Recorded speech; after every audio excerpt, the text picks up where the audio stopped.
Lady Maoist, male police. శ్రోతలకు నమస్కారం. Doctor Biju మలయాళంలో నిర్మించిన కాడు పూక్కున్న నేరం చిత్రం ప్రభుత్వాలకు మావోయిస్టులకు మధ్య జరుగుతున్న పోరాటానికి ఓ దృశ్య రూపం. దీనికి తెలుగు అర్థం అరణ్యం వికసించే సమయం. సినిమా పేరు ఓ భావజాలాన్ని భుజాన మోస్తున్నదా అని అనిపిస్తుంది. కానీ నాటకీయత పుష్కలంగా ఉండడంతో అన్ని రకాల ప్రేక్షకులను ఆకట్టుకునే స్థాయికి ఈ సినిమా చేరుకుంది. ఇందులో ఆసక్తికరమైన అంశం పాత్రలకు పేర్లు లేకపోవడం. యువతి పాత్ర మావోయిస్టులకు ప్రాతినిధ్యం వహిస్తే పోలీసు పాత్ర ప్రభుత్వాలకు అద్దం పడుతుంది. గిరిజనుల్లో కలిసిపోయిన మావోయిస్టులను వేటాడే పోలీసు బృందంలో పోలీసు ఉంటాడు.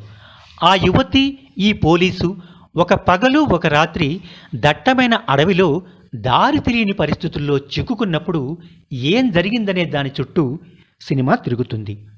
అలాగని వయసులో ఉన్న వారిద్దరి మధ్య రొమాన్స్ పండించే సన్నివేశాలు మచ్చుకైనా ఈ సినిమాలో కనిపించవు. చివరిదాకా కొనసాగుతున్న కష్టకాలంలో ఒకరు ఓటాడితే మరొకరు వేటాడబడుతుంటారు. సందర్భానుసారం పాత్రలు అటూ ఇటూ అవుతుంటాయి. అడవి నుంచి బయటపడాలనుకుంటాడు పోలీసు. కానీ ఆ పని ఆమె సాయంతోనే సాధ్యమవుతుంది.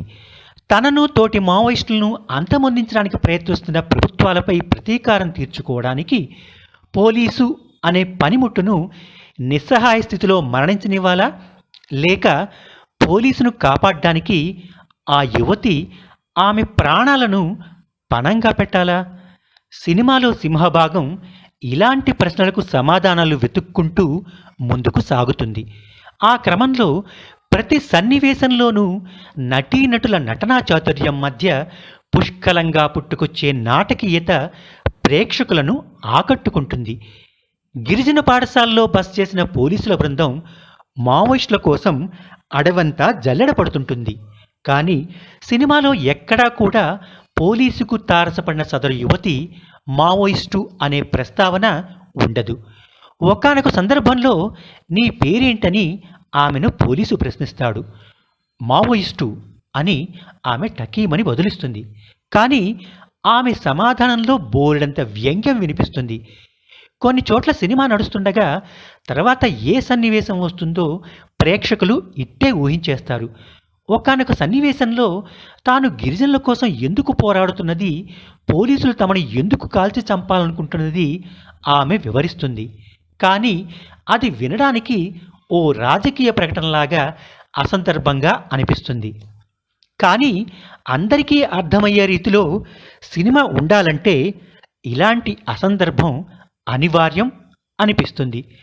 పోలీసులు ఇలా ఉండాలి, మావోయిస్టులు అలా ఉండాలి అనే నీతి బోధలతో ఇదే తరహా కథాంశంతో గతంలో చాలా సినిమాలు వచ్చాయి. కానీ వాటికి భిన్నంగా ప్రభుత్వాలకు మావోయిస్టులకు మధ్య జరుగుతున్న పోరాటంలో పోలీసు కూడా ఒక బాధితుడే అని పరోక్షంగా ప్రస్తావిస్తూ మానవీయ కోణంలో సాగడం ఈ సినిమా ప్రత్యేకత. వేర్వేరు సామాజిక నేపథ్యాలు కలిగిన యువతి, పోలీసు పాత్రల్లో రీమా కళింగల్, ఇంద్రజిత్ సుకుమారన్ నటించారు. ఇక్కడితో కాడు పూక్కున్న నేరం సినిమాపై సమీక్ష సమాప్తం. ఉంటాను. నమస్కారం.